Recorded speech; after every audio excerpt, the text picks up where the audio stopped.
Hey y'all, this is Jared with Hunt Nashville. Hope you've had a good week. Today our very special guest is Mr. Bobby Wilson of the TWRA.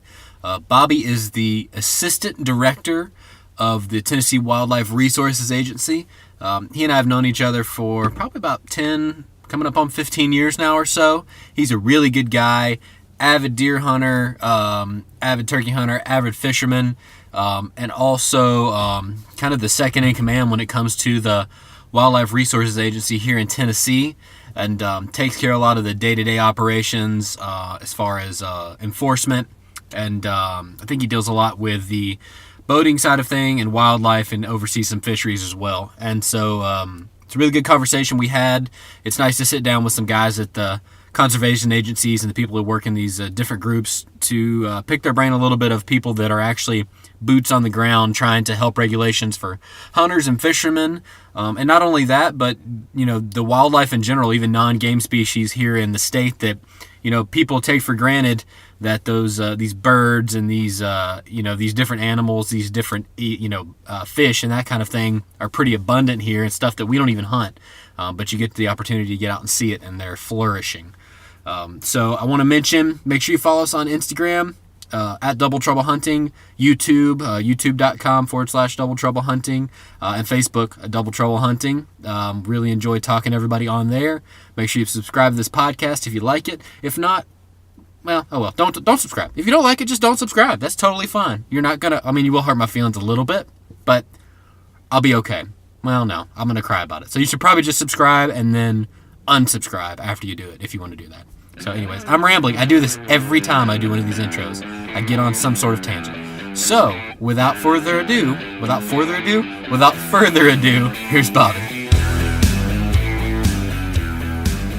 Hey guys, this is Jared with Hunt Nashville. I'm here with Kevin. What's up, y'all? And the one of the assistant directors. Isn't there two? Or is that just one? Well, currently I'm the only one. Okay. The other guy just retired about a week and a half ago. With the one and only assistant director, exactly, yeah. Mr. Bobby Wilson of the Tennessee Wildlife Resources Agency, the TWRA, as we will call it from here on out, because I don't want to have to say the whole thing. Mm-hmm. And I met Bobby, I guess he's a old family friend, through my wife's parents. Are good friends with him and his wife, and we became friends over the years.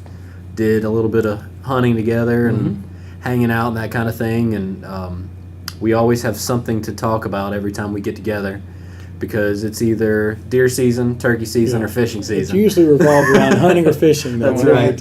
So, but today I'd like to get into maybe that stuff and stuff maybe a little more in depth than that. So, Bobby, tell me how you got into the wildlife resources and conservation in general from the beginning. My goodness. Mm-hmm. Well, when I was born, actually, though, I grew up in Nashville. I grew up in West Nashville, and where I grew up in the area around Charlotte Park subdivision that was being developed. So there was a lot of country out there at the time, and I would just go explore and go out to the creeks that were still had turtles and critters in them. And is that close to Sylvan Park, that side? It's further west than that. It's out there where the Nashville West is area. Oh, okay. Like Westmead. Okay, so that was all just woods. So that was all woods. All woods. There used to be a ferry called Cleese Ferry. Okay. That would go. That was active. We used to ride our bicycles across and go explore. So I was always interested. My dad didn't hunt or fish, and none of my parents did. So I kind of took it up on my own. But I remember when I was in college, my freshman year, I was majoring in pre-med, and after the first year, I thought, I don't want to go to school for 8 years. So I found out Tennessee Tech had a degree in wildlife management. I said, that's what I got to do. Perfect. So ended up going 6.5 years because I had got a master's degree, but making a lot less money than a doctor would. But I've never regretted a day going to work ever. Yeah. They take off their time off to go hunting and fishing and be involved in the outdoors, and you just went ahead and got into it. I just do it all the time. So you got into that. So did you in a wildlife management degree? Did you specialize in fisheries or? No, well, that's a good point. I had my BS degree from Tennessee Tech in wildlife management. I wanted to be a deer biologist. Okay. I wanted to work on cheetah wildlife management. That was my goal. What year? What period was this? 70s. Okay, so this is when the whitetail boom and yeah, it was just happening. They'd really not even started reintroducing wild turkeys at that point, had they? Or they had just we had started. They had well in '76 just a little bit. Okay. Yeah. But the deer was starting to take off. Right. I can remember. I think the big county was Benton County in Camden, and they killed like 500 deer. Oh my gosh. And it was like unbelievable. Yeah. Because prior to that, the entire statewide harvest was probably less than 15,000 deer. Mm-hmm. So it was amazing to see all that take place. And now every through year, my career. it's like close to 100, isn't it? 167,000 deer or something like Yeah. that. It's a lot. Wow. And that's not even making a dent. No, it's 5,000 deer in a county now as opposed to 400 deer. So it's just amazing. And then I wanted to work in the wildlife. I stayed out about a year and a half trying to get jobs, and the only jobs I could get were in fisheries, which I like fisheries, but I really want to be a wildlife guy. And so Right. I had an opportunity to go back to Tennessee Tech as a technician working for the fisheries department up there, and my job was to help graduate students. And so my professor up there said, well, if you're going to help them, you might as well get your master's degree while you're here. And I said, I can't do it. I'm not smart enough. And so anyway, I stuck it out. I got a master's degree in fisheries, and I've been working in fisheries, except for a year and a half ago, my entire career. Right. Okay. Mm-hmm. So where did you start off there? Did you start off working at the hatchery or? I started off as a part-time fisheries technician building fish attractors up around the plateau, the Cumberland Plateau. I did that for maybe 5 or 6 months, and then my first job was lake manager at Lake Graham in Jackson, Tennessee. Okay. It was just being built, so it was a great time to be there, too. It's a pretty big lake, isn't it? It's 500 acres. Yeah. Pretty good size for a state agency lake, yeah. Now there's a bunch of lakes. There's Carroll County, Carroll Lake, which is the man-made one they just finished not long ago. That's Carroll County Lake, Yeah, right. and that belongs to the county. And there is a lake close to that called Carroll Lake, and Okay. that's one of our lakes, and I used to be in charge of that. That's too. right. Yeah, but we drained it, or actually it flooded, and we had to repair the dam to that. So it's going to open up again in a couple of years. I gotcha. Mhm. So what does it entail, or what did it entail at the time you got into it, being a fisheries manager and being a lake manager? It was a great time. Probably the best job I've ever had with the Really? agency. It was. I mean, when I first started, I was the only one, and then the lake was filling up. We stocked the lake. There was nobody fishing, so I just kind of would go out in the lake and check things out and get familiar with it, get to know the landowners, do other things in fisheries in the West Tennessee area, and then I did that for 4 or 5 years, and then I got promoted to fisheries biologist about the mid '80s. Okay. Did that until 1997, and had the opportunity to come back to Nashville and be the assistant chief of fisheries. And I was an assistant chief for 13 years and became chief of fisheries back in 2010, and did that until 2015. And then here I am now doing something that's not much fish. Assistant director. Well, that gets us well into what you're doing now, because you're working a lot more in the enforcement side of things and that kind of thing, aren't you? Well, I don't do the enforcement. Well, but overseeing some of that stuff. yeah, exactly. Yeah, and yes, a lot of dealings with the enforcement folks and the wildlife folks, which is kind of full circle. Right. Kind of come Back to what you wanted to what I do wanted before you went to begin school. with. Right. Right. Yeah. So it is fascinating. It's always been fascinating. And the non-game program, and Right. the environmental services program, and of course the fisheries program, and the folks out in the regions. Right. I do a lot with them too. So. And helping us whenever we have a question about our pond or Exactly. Yeah, some random exactly. thing. We try to pick your brain. We use your expertise. Yeah, I've been calling and texting Bobby quite a bit about my pond. And man, he's helped me out so much. And just now he gave me some info on what kind of spray to put on for the algae and everything like that. So this man has a wealth of knowledge when it comes to anything fish and outdoors. And I appreciate it, sir. Well, I enjoy it. Unlike a doctor or an attorney where you ask them for free advice, they're hesitant to give it out. I blab all the time. I love talking about it. Doesn't bother me a bit. I enjoy it. As long as you listen to it, I'll talk. What have you seen change since? And we'll talk about the wildlife side of things first. What are some of the big changes you've seen in Tennessee's? Not necessarily the management of the wildlife in Tennessee, but how people are partaking in it as far as like hunter engagement and that kind of thing, as well as like just generally what have you seen change in the last 35 years or so since you got started? Well, on the fish end, back when I first started, that was before, right about the time the catch and release for bass was popular. There was mostly just catch. They were catch, Catch and eat. release to the grease. You know, they were all about catching and eating, and then when all the bass fishing got real popular in the early '80s, is when they started talking about the catch and release, and that changed the whole dynamics of pond management. And Bill Dance, he was big in Bill Dance was big in that it, on. right? He did too. Ray Scott, who was Yeah. big in BASS, and so. But before that, the ponds and the small lakes, we worried about overcrowded bluegill ponds and having to deal with that because they harvested bass too many out. So, Right. but I saw it change. We saw it change. The whole country did, really, not just Tennessee, but from bluegill crowded lakes to bass crowded lakes. Really? Yeah, it was a totally different management, and we were all trying to figure it out. And that's why we have these crazy regulations like slot limits. We never even thought about those before because we always had size limits to protect the bass, and now the slot limits because there's too many bass. Right. So I saw that change, and that was pretty interesting. And then the deer, of course, the deer management when Right.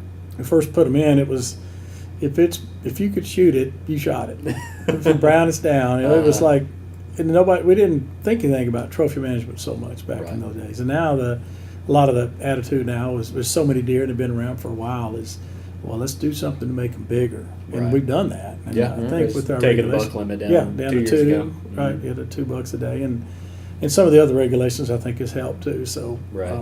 seeing that, and of course the turkey, like you mentioned earlier, I actually got to help release some turkeys back in Really? the day, and That's awesome.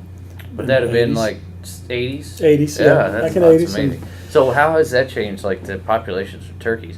Because me and Jared have a lot of friends that don't get hunting at all. They, Yeah. and they think their thought of what a hunter is just somebody that goes out and kills the animal. Elmer Fudd. But I would love to hear the conservation and how Tennessee has brought back wildlife to Tennessee Right. Well, from that side of things. sure, and going back to the deer, Yeah. they tried stocking deer that were tame, and then they tried same with turkeys, and it just didn't work. So then somebody figured out that if you trapped them wild and moved them from a population of deer that were wild into a new area, they would still be wild. And so that's what we did. And our efforts before I started working for TWRA, they did a lot of making mid '60s or so. They started the deer. That was the big deer That was push. big, and they did that all the time. They'd go up to Fort Campbell and places that had deer, and they would just move them, and they even went up north and got some places. That's what a lot of people don't realize is the market hunting in the late 1800s and early 1900s, not only out west, almost desecrated the wildlife populations, but even out on the east and the southeast where we're at. I mean, market hunters, guys, and to no fault of their own, there was a market for meat and fur and hide. They were killing all these animals, but all of a sudden we're like, well, there are no more animals around. Like we've almost completely desecrated all of them. I mean, elk were almost gone. Whites. I mean, we used to have tons of elk in Tennessee. Now we're getting some back now, but I mean, through a lot of effort. It's not like they just migrated back in and started breeding. It's gonna have to be like, we're the reasons they're out of here to begin with. Now we've got to work to bring them back in and try to reestablish population. And that probably won't happen before I'm gone to a like fully, no quota, no tag draw hunt. But I would hope by the time my kids are older that, who knows, the elk population in East Tennessee might be to the point where you just go out there and hunt them if you have a hunt license. Yeah, it might be a while. It's going to be a while. I mean, Kentucky's got a huge herd, and they still are. They've got to be conservative too. Right. So and we'll be conservative for a long time. Yeah. I'm sure. Because is it 4 or 5? Five. 4 you But- buy and Well, one. one you can auction. buy, 4 you get drawn That's for, right. and then they have a youth hunt, and then they have 5 archery tags. Okay, I didn't know. So yeah, that they just started last year. So Okay. that's going. And talking about, we'll see. Right. What's the elk herd at now in Tennessee? If you had to get a firm number, we don't know, but guesstimate. we're saying maybe around 400. I think Okay. that's being ultra conservative. Right. I think it could be up to about 600, but it's hard to guesstimate when they can go in the woods and you can't see them until they come out in the fields, and they don't all come out in the fields. So Right. we do surveys, but we're trying to get a better idea of it. Yeah. No, it's nice to see, I guess, the agency and the state in general trying to bring back some of those species that maybe used to be here, but because of Right. us, we kind of wiped them out. So it's nice to see them coming back. The whitetail is a perfect example, and the turkeys. I mean, I think what was it, Yeah, that's 33 or totally come 35,000 back. birds were killed this year. Like Yeah, some ridiculous it's all- number of yeah. turkeys. And again, it doesn't even make a dent in the population. You can go out right now and see plenty of turkeys. I know it. Hunter harvested birds. And there are some areas in Middle Tennessee, southern Middle Tennessee, having Right. some issues with them. We're not sure why. Yeah, aren't but they doing some studies down in one of some of the southern counties? We are doing a big 6-year study, as a matter of fact, on turkeys statewide, but focusing on the southern Middle They Tennessee. just seem like a population drop down there? Or? Yeah, big time. Really? The locals have, and the harvest has decreased and everything. So Right. we've made some regulation changes as a result. For like the fall turkey, we've cut back on that big time Right. in those areas. But you know, you mentioned reintroduction of the species that you mentioned, but we also are big into reintroducing species that we don't hunt. I mean, alligator gar, alligator snapping turtles. Yeah, I saw somebody found a carcass not long ago. Yep, in Was it Center Hill Lake. Center Hill. Yep. Yeah, that's amazing. Yeah, the one of the theories was it was just there behind the dam when they closed the gates So back it's in been there. 19. Well, that's the theory, but it's only 30 years old.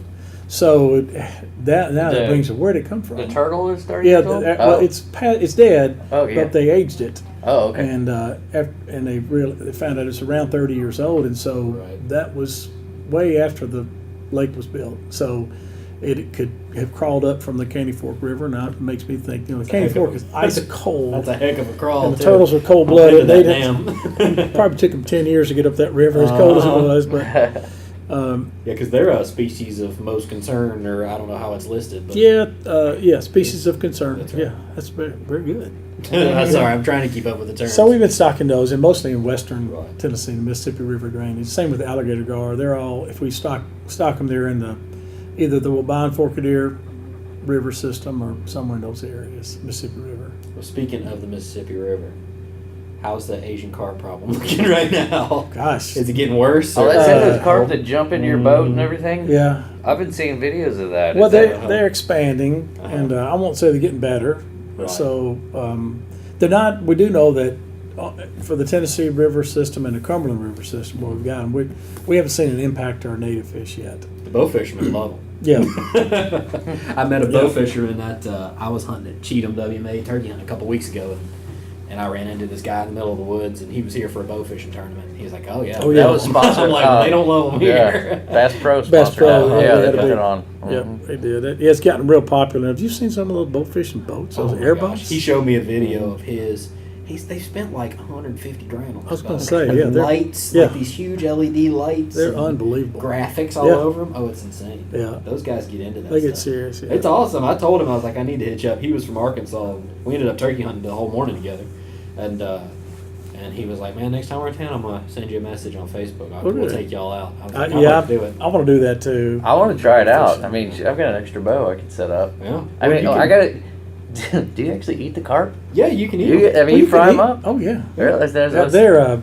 They got bones in them like all carp Oh, yeah. do, but because they're plankton feeders. The meat is white. Okay. Most people think of carp. They think of the common carp that has that yellowish Mm-hmm. meat and mud suckers, and it's got strong but fishy flavor. But these are very mild Huh. flavored. They don't have much. They're not real strong fish. So whatever batter you put on them is what they taste like. Okay. So they're really good. I've eaten them. I can't tell you how many times. I've eaten a bunch, and Okay. I would put them up there as some of the best fish I've had. I mean, they're as good That's as wild.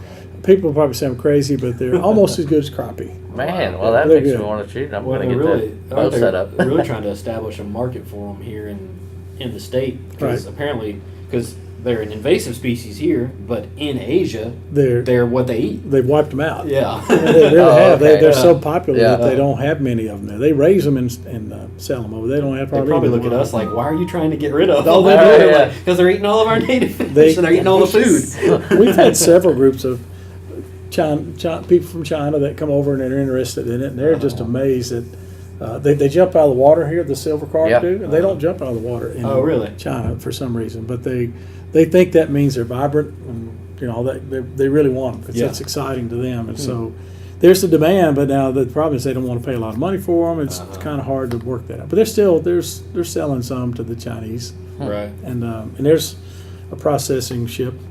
Right. I think you may have heard about. Yeah, that. I heard about that on the Tennessee Wildcast. Yeah. Which I'm repping my gear today. Yeah. I figured I was coming up here. I might as well have something to make them think I'm supposed to be here. Right. I've got my hat on. And your Jimi Hendrix shirt. And my Jimi Hendrix. I told Kevin, I was like, this was like the first clean. I was in a hurry to get out the door. Emmeline was trying to get to school, and it's her birthday today, so I was going to walk her in. So I just like grabbed a shirt, threw it on. I was walking her to school. I'm like, I look like a pothead right now. I've got I had like a Carhartt hat on, and I've got my tie-dye Jimi Hendrix shirt on. I'm like, oh, I look like the perfect dad walking in right now. But They can do a urine test on you. exactly. Yeah, right. Like, you're supposed to be here. All right. But, well, that's good to hear. That. So I guess the agency's kind of a view on it right now is just trying to maintain them rather than try to wipe them Well, out. we're trying to figure out the best way to manage them. Yeah, we don't think we'll wipe them out. Kind of like completely. coyotes. It's like Yeah. figure out a way to maintain them rather than you're Yeah, never going to exactly. get rid of them. A lot like coyotes. They tried those out. They tried to get rid of them out west, and they just got Mhm. worse. Kind of like wild hogs. Kind of like hogs. We can trap them, and some places we can eliminate them, but some places there'll always be some. So So is the hog problem here still mainly in the eastern part of the state, or we have some in the southern part of the state, don't we? there's some in the Hardin County area. There's some in West Tennessee, especially like Okay. I Mean didn't and think about Shelby, that. Memphis area. They've gotten established there, but few isolated pockets we've been able to eliminate them. Not a big problem. Right, but some of the bigger ones there, we'll just have to manage them. Like you said, they can have so many little ones. Oh my gosh. After 3 months old, they can have more little Yeah. ones. So it's a cycle. It's Yeah, tough. it's amazing. At 3 months, they hit sexual maturity, Yeah, and they can breed. Mhm. They can have Dang. a litter. Holy right. cow. And they can have a bunch. They can have up to what is it, like 12 or Yeah. 15 or some Mhm. ridiculous amount. Right. Yeah, I'm glad the problem's not too bad here. I hear a lot of like guys like, oh man, I wish we had hogs here so we can hunt them. Yeah. I'm like, no, you don't. Yeah. Because No, once just they're tear up here, the they're land. here. They're here. Like, go Yeah. ask somebody in Texas how much they like Yeah. them. Right. I'm from Florida, so that Oh, I mean yeah. Well, they're they're bad too, down yeah. there. And, I'm going down there in 2 weeks. Gonna Hold on. go. Yeah, I'm gonna hog hunt a little bit. I've got my old plumbing boss invited us down to hang out, and we're gonna hunt one day. Send some pork chops home. Oh yeah. I'll take some. All right. I mean, yeah, we'll bring something back. Yeah.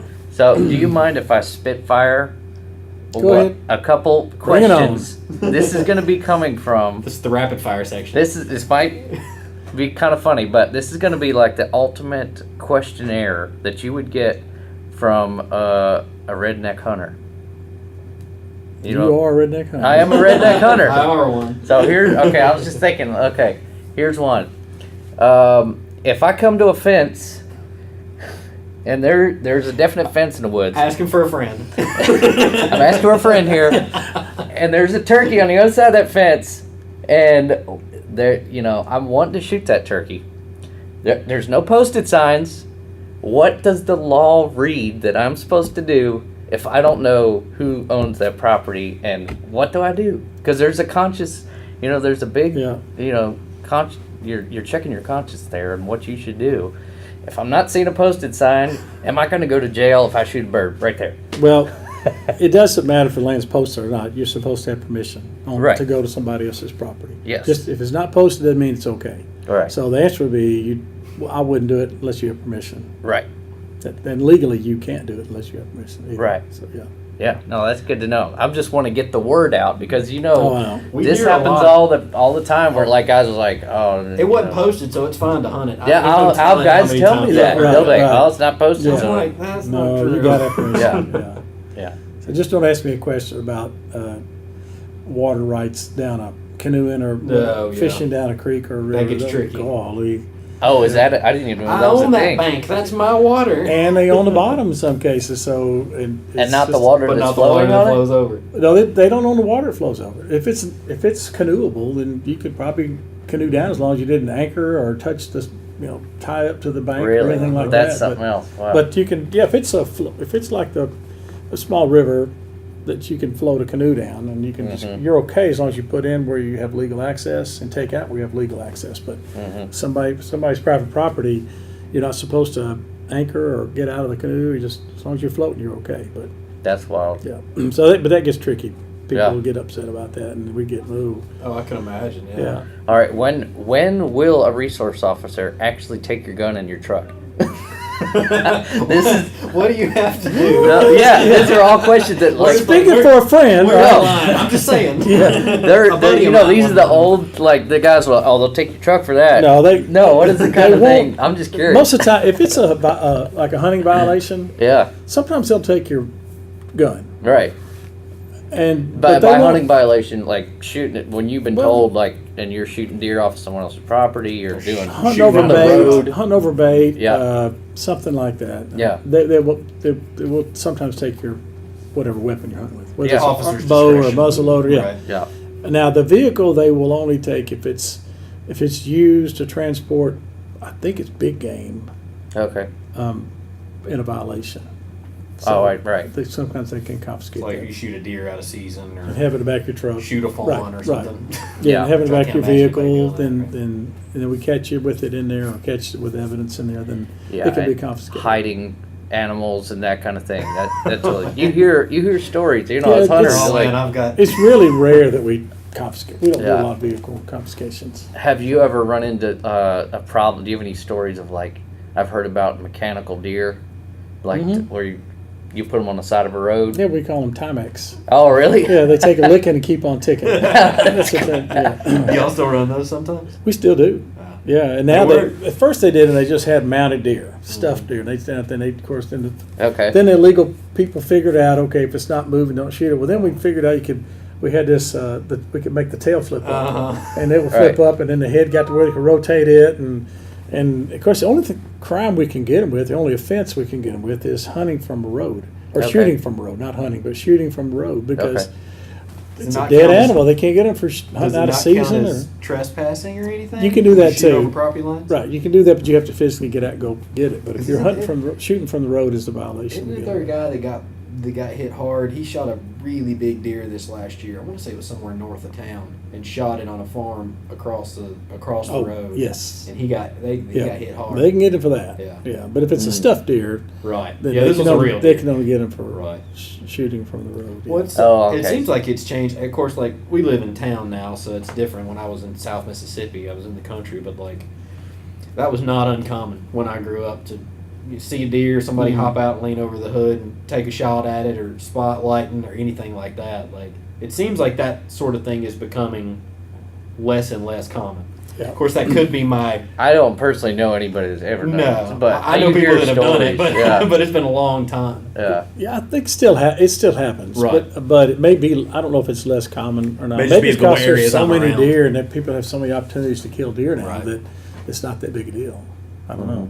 Yeah, it might be. I haven't checked the records to see if the offenses are down for that or the same or Okay. what. They're spotlighting the same thing. They used to be a big deal. Oh, yeah. When Cubing. I did have a commission for about 10 years, and so I was able to work law enforcement a little bit. And, Okay. and we would sit out at night, and they'd have our plane would fly over, and they could see those Q beams Oh, yeah. and spotlights from way off, and they'd say, "Hey, there's somebody down there doing this," and we'd come up on them and catch them or try to catch them. Yeah. I bet that's a lot of fun It though. was, It's scary. yeah, that too. All right, yeah, you got somebody I with a gun. got yeah. a good one for your rapid fire section. All right. What happens if I shoot two deer, two bucks on accident the same day, or I shoot two toms or a tom and a hen on accident in the same shot? Sometimes the tom will line up. I've Right. had that. I mean, Yeah, that's a violation automatic. What Even if should it I wasn't do? intentional. Well, I'll call the wildlife officer. Okay. A lot of times they will probably cite you, Okay. but they will probably ask the judge for discretion or something like that because you were honest about it. You called us, Right. and maybe the judge will drop the charges. I don't know, but Mm-hmm. I don't. It depends on the circumstances, but Right. but I would just, if you do that, just call the wildlife officer and let them know what happened and. Right. And most times they won't let you keep both animals, but Right. keep one and they write you a ticket and they confiscate the other, and then they'll ask the judge, tell the judge leniency. That's what they Oh, okay. ask for Gotcha. because you were honest about it. Right. I mean, you wouldn't call somebody if you were illegally doing it on Yeah, purpose. if you called the Yeah. wildlife officer about it, chances are it was an accident. Yeah, right, exactly. You wouldn't purposefully do it and then call them and tell them about it. And that does happen. That Yeah, happens. I'm sure it does. Yeah. It's never happened to me, luckily, but I mean, you hear about it all the time. Like somebody Right. shooting it. They're on the ground and they shoot a doe or whatever, and it goes through and hits. Of course, well, I guess the doe wouldn't matter because you can kill a few every day. but Right. That'd be Shoot really two rare to bucks. hit another one. Right. Yeah. Yeah. That'd be Or really you shoot rare. one and you look up and it's still standing there. Well, that was two of them. You didn't see the other one, so you thought think it it's was the the same same one, one. You right. shoot it again, it Yeah, I falls guess that down. would make sense. I've heard of that happening before too. But what I've found, like when we hunt the wildlife management areas, it's. I mean, we always try to say hey, and if the resource officer wants to stop and talk, man, they're so nice, approachable. A lot of times they'll give you information about where Wealth to of hunt. information, yeah. Because those And, guys are there every day. It's really cool that, I mean, you were just out last week. And Yeah, I met Steve, I can't remember his last name, out at Cheatham. And I was turkey hunting, and we have a mutual friend who was talking about him, so I was like, oh, yeah, we know Jonathan Singleton, who's a songwriter. And he was like, oh, yeah, Jonathan was telling me about you the other day in y'all's podcast. He said, you're doing some good advertising for Cheatham. I was like, yeah, I need to shut up because people are, like, showing up out here, and I don't want my turkeys getting shot. I need this 20-something thousand acres to myself. Yeah, be Which nice. leads me, do you have any more rapid fire? No, that was pretty Okay. much. But I wanted to end that section just to say that, like, every resource officer that I've ever run into has just been really cool. Yeah, I've never run And just- into I that. appreciate that. Yeah, I mean, it's just like everybody just seemed to be. They're first off, they love the outdoors, Right. and so they're in the same. They love it so much. You all went to school Yeah. and decided to make it your livelihood, Right. which is awesome. And so that's what it comes down to. You have a lot in common with all of the resource officers that are out there working, and so Can I it's speak not. on That's it? the truth. Can I say something? Oh yeah, go ahead. Yeah. Well, no, you're right. I agree with All right. 100%. They all have degrees. Mhm. They have to have a degree, and most all of them are in wildlife and fisheries, some kind of degree in that. Mhm. Some of them have master's degrees. They're what we call multi-purpose officers because they don't just do law enforcement. They do biology work and management and help out with fisheries and wildlife stuff a lot of times because that's kind of what their interest is too. Mm. They work at nights. Everybody they encounter nearly has a gun. Mhm. So it's but unfortunately 99% of the people we encounter with guns are good people. Right. So but we still got to be careful about them. They go through a lot of training. Nowadays it's not the same as it was 30 years ago. We talked about changes. 30 years ago the game wardens would come up and hey, how you doing? And nowadays we have meth labs, we have terrorists, we have all kinds of other things going on. People wanting to kill law enforcement people. So it's a different world out there now. We train differently. They Right. train differently than they did 30 years It's a ago. dangerous so. job for sure. Because, like you said, that's one thing that I keep in mind when I ran into. He was on a tractor the other day, but when I ran into him, I mean, I'm very mindful. I've got a shotgun on my shoulder, and he does not know me from Adam. Right. And I'm walking up to him, and I'm like, got a smile on my face. I'm looking like I have no ill intention at all. Right. I was really just wanting to talk to him because I like meeting those guys. But Right. but I was thinking as I was walking up, I'm like, yeah, he doesn't know me from anybody. I could be anybody out here. Exactly. But It's public land. most chances are you're a hunter. and Chances you're are a good somebody guy. good, But yeah. yeah. But just recently, in fact, this week, we finished the interview process. We had 5 wildlife officer opening positions in the state. Which is crazy. 5. That's one thing I didn't realize until not long ago is like, if you want to become a wildlife officer in Tennessee, it's not like a go to school and you're absolutely guaranteed a job in it because there's so Right. So much limited amount of competition. vote because Right. everybody wants to do it. Exactly. And we had 200 applicants Mhm. for 5 positions, Yeah. and we weeded those down to about 65. Those are people with college degrees in wildlife and fisheries. Other people may have had degrees in biology or Right. environmental science or agriculture or something. So we had to eliminate them just for time's sake. Right. Maybe good people, but we just couldn't get to them. And then we Right. we interviewed those for a small, like a 15-minute interview, and then invited 20 of them back Wow. and interviewed those for 30 minutes, and selected 5 out of that. So the 5 that we got are the cream of the crop. And they haven't even started their training yet. No, they got like they had to get through that process to get to the point where they could Yes. start training. Yeah, Because they do. doesn't it That's take awesome. about a year or so to It's not quite that long, but we do in-house training, and then they have to go to the law enforcement training academy. Right. And it's 12 to 16 weeks. I forgot now. It was 12, and may have increased it to 14, I think. But so they spend time there with other enforcement cadets, agency people, sheriff's departments, and stuff across the state. right. So they go through all that, and then we train them some more and to do the wildlife related stuff. So they go through a lot of training. Yeah, it's a lot. Yep. Well, yeah, I've never run into a bad one.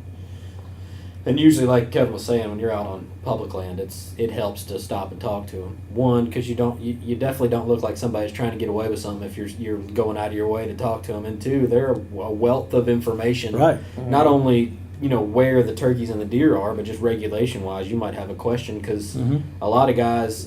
Kerry, our buddy, Kerry went home with me yesterday morning he'd never been to Cheatham before, and he was like, "Do I need anything special?" And I'm like, "Yeah, you need to make sure you have your WMA big game and all this other, but I was like, everything else pretty much the same as far as the turkey season is involved. But some people don't really realize that. So just call that guy up and say, hey, I'm coming up there next week. I want to make sure I'm legal and I'm doing everything right. So, and of course, check out the website.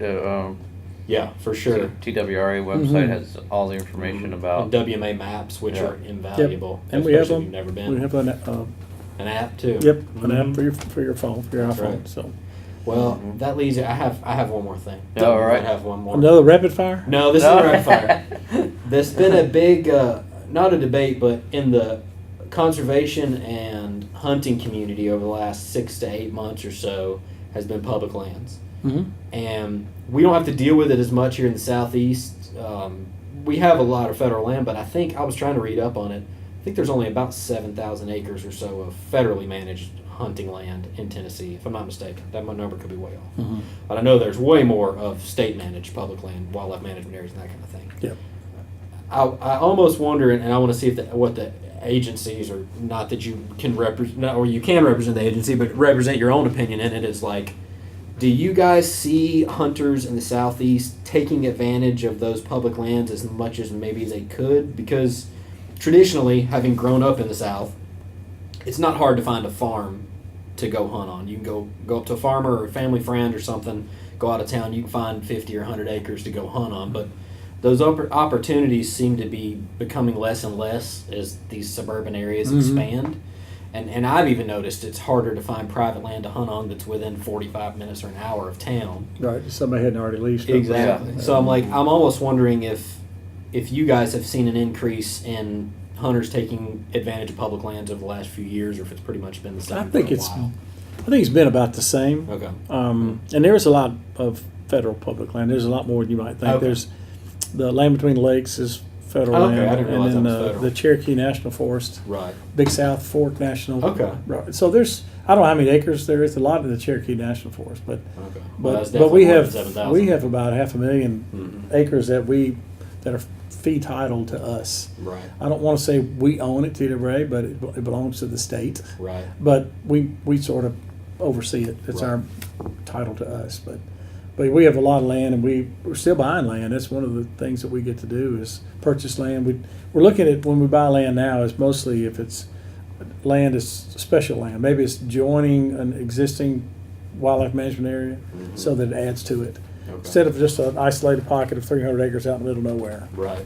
or maybe 50 acres or something. We try to do less of that, but more of the additives to the existing lands. Or if it's land that may be a special land for conservation needs for species, for endangered species or something, we might buy it for that reason. So, but yeah, we do a lot of land buying, and we try not to. We're sensitive to the agriculture community. We don't want to buy a lot of premium farmland and take that out of the mix for farming. So we try to get land. It's always from willing sellers. First of all, they come to us wanting to sell the land. They've tried to sell it to somebody else. They can't sell it and desperate to sell it. So we might take it off their hands and get the appraised price for. We give them the whatever the appraised price is, and but we try not to get we try to get land that's mostly for wildlife benefits. So. Yeah, because that's, I mainly turkey hunt on public land. Honestly, I hunted private land one time this year. I turkey hunted about 8 times on public land, and I don't know. I feel like in the South, the people guys don't take enough advantage of it, which is good for me because I can go out and turkey hunt and don't have to run into that many people. But it's also like I almost wonder as everything kind of expands out, if those opportunities become less and less, if all of a sudden that public land's going to start getting hammered, More and more use. more and more use. Yeah, and that's another reason we try. We have probably more public land in Tennessee than most states around us do, Mhm. because they just, I think Alabama, they don't have a lot of public land. And Right. Mississippi may not have as much. Mississippi has a lot of paper land. What kind of land? Well, paper land like Kimberly Yeah, Clark yeah, and and a lot Scott. of Forest Service land. A lot of pine plantations that Mhm. you can hunt, but it's not. Some of it's not ideal hunting. Yeah, You're- pine plantations. You said it. Yeah, Yeah. it's pine, So pine one time thickets. it's Yeah. stripped and Yeah. Yeah. You can find those power lines. That's big in Mississippi is hunting power lines and all those pine thickets. But it By the way, how many turkeys did you kill this year? I remember hearing you at the podcast Sunday before morning with him. before the season started. The podcast you were talking about. Well, I usually kill about 3 or 4. All right, that was that one year, and so that's the bar. That's the average now. That's my bar 3 or now. 4. No, normally I kill 1 or 2. Same here. This I'm year good was with one Jake that it could have looked like a feather was sticking out of his chest. Luckily, it was a male. All right, yeah. We let him get to about 30 yards before we shot 2. But out we of the haven't same been group. hunting together like on turkey season. Mhm. We were at enough. I think it was 3 years. 2014 is the last time we've we been took so it. busy. Just so busy. But we killed birds separately and called in birds for other people. I think Yeah. I was a part of 5 Yeah, I getting had shot help. last year I that I enjoy called that. in. I almost enjoy that more than killing one I know it was myself. somebody Lot the of first fun. time and Yeah, right. that kind of thing, and Mhm. I called in one for my buddy this year, and then I shot a gobbler with my bow like the first week, but didn't find it. Oh, wow. It probably lived, honestly. I mean, it just Yeah. flew off. Yeah. I hit it, but I don't know. Yeah, that's good. That kill zone is pretty small on a turkey. It is. But do you have But- anything else you want to hit? I Other than your think. closing question that you always give, that I'm glad you started doing. Oh, what is my closing You question? don't even know what your closing question Oh is. yeah, what is it? Oh, hold on. Do Let you me have think. anything else that you would like to say I specifically? think I bored people enough. Any Uh, TWRA programs? Well, as they're trying to far I push got or- one around the Nashville area. Do you know like the stats on the different wildlife areas like Denali and Cheatham and then over by Percy Priest? Which areas do you think are good pockets for deer hunting? Gosh. I mean, are there certain ones that are better than others, or? Well, Cheatham it used to be really just a huge, great place to go deer hunting, but the EHD knocked them back 10 years I think ago. it's getting a lot better. It's getting better. I've seen but it's more taken a sign while. there this year than I Oh, have so in the that's last 4 or 10, 5 10 years ago. combined. That's when because Yeah, that's when we 2007 first started was- hunting there. And right. it was like we're not seeing any deer. But the right now. turkeys were awesome. Turkeys didn't get affected, but Yeah. the deer got impacted, and it's taken them a longer time than we expected. It must have really hit them hard. So, but they're coming back, and all the wildlife management areas, the ones around Percy Priest are surprisingly pretty well, but they're archery only. But it's a pretty good place to go archery And hunting. good to hunt. I if you gotta have try a boat that to this get year. around. Yeah, Hmm. yeah. So secret places. Yeah. So are you're allowed to take a boat and go to those little islands and Well, there's certain places on that are considered part of the wildlife management area. You need to yeah, look you that can up. see it on the map. I've Right, seen and maybe that. kinda Yeah. skirts certain places the may lake. not be, but you'd have to Okay. look up on the map. If those Okay. islands are within a management area, then yeah, you can do I it. thought And you that can't would shoot be 'em off the cool. boat. Right. Yeah. While they're swimming across the You water. can try. Right. That's unethical. Right. Yeah. Like shooting a turkey out of a tree. Yeah. So I'll probably No. still do it. Is that legal? I think To so. shoot a turkey out of the tree? I didn't think it was legal. I think Oh, can yeah, shoot. you just can't shoot them from a boat. Right. Like Yeah. Mississippi River bottoms and places when it floods. Yeah. They're trapped. You They just can't go anywhere. You go can and just Just go Right. float on a john Right, boat and yeah. shoot them out of the tree. And unless your that'd be boat is cool. not, well, you're talking about shooting from a tree. Yeah, you can shoot them from a tree. I think you can. Huh. I never have. But As I've long as also it's never been daylight, allotted the- legal hours, not, Right. not at night. Bright enough with that flashlight. I said, I'm Is just, this one of those You redneck might as well questions? yeah, You know, just I'm like, sending where's somebody the to follow handcuffs? you. Right? I'm asking for a friend. All right. No. Oh, okay. I remember what my closing Yeah, question. I liked it. You did it the yeah. last few times. I thought it was great. I've been asking everybody, what is the main reason that you got into hunting, and why do you hunt? Oh, that's a good question. So that's what we've been closing with a lot of times. I've always been fascinated with just animals, wild animals, and growing up, and I guess I used to shoot blackbirds when I was a kid with BB gun, and, All right. and that kind of got me started with that. I don't really like to kill animals; it's not we get enjoyment out of it, but just it's kind of the whole experience of being outdoors and enjoying nature and seeing the wildlife and seeing just the many things that you see outdoors. And kind of the hunting part is a bonus to me, and part of it too is is trying to outwit a lot of times a wild animal, Oh yeah. and like a turkey, a lot of cases, or even a deer. But so I guess it's just a challenge too that I enjoy, and that's why I like to bow hunt, because that's more of a challenge. Than Oh anything. yeah, I'm with you there. So- No, that's awesome. And did you hunt as a kid, like really young, or you? No, I didn't grow up hunting, just Okay. BB gun, blackbirds, and I didn't start hunting until I was probably in high school. Okay. And I just did a little dove hunting and small game, and then I didn't start big game hunting until I got in college, and I was when I was a wildlife management major, and all these people from the surrounding county, small towns around Cookeville, all deer hunted, and they got me excited about it, and that's Cool. how I got into it. Yeah. Mhm. Yeah, it's kind of. I started deer hunting later in life too. I mean, well, later in life. I was 20, Mhm. but you know, I grew up around it, so my uncles hunted and stuff like that. But and Jared, you grew up. Your dad hunted I a grew lot. up doing it. Yeah, I that's got out of cool. it for a little while, but when I was a teenager, I really got into it, and I've been hooked ever since. Passionate ever since. Yeah, that's right. It's a hard It is. And my motives have changed a lot. From used to it was to go kill a deer. Right, I was going right. because I wanted to kill a deer. Exactly. Because I wanted to be able to say I killed a deer. Yep. But now it's more, I could not kill a deer all season and I'd be fine. Yep. I mean, I want to obviously for the meat, but I could go all season and not kill one, and it doesn't bum me out like it used to. Oh, me too. Which I think a big, like you were talking about Jonathan Singleton. Last week we were talking to him, and he had something really good, which I'd never put two and two together. But he said when you're a kid, you go hunting to feel like a man, and then when you're a man, you go hunting to feel like a kid. He's That's pretty neat. He's like, I you know. go I thought that was like pretty that. good. Yeah. when he big said and that. burly, and Yeah. you want to be Right. tough. So when you're a kid, you want to go shoot something to show that you Right. can do it. But then you become a man, and you're going out there just to feel like there's no stress, and Right. you turn your phone off, and you're back to where. It's a good- where That's a good it's statement. Good. I It needs like to be that. on a bumper sticker. I know. And we'll give him credit for it, though. Yeah, I'll Yeah, give him sure. a penny off of every sale. Right. All right. Well, thanks for sitting down with us, Bobby. We really appreciate it. And, I enjoyed it. this conversation. Yeah. And in wrapping up, always thank your resource officers that are out there. That's right.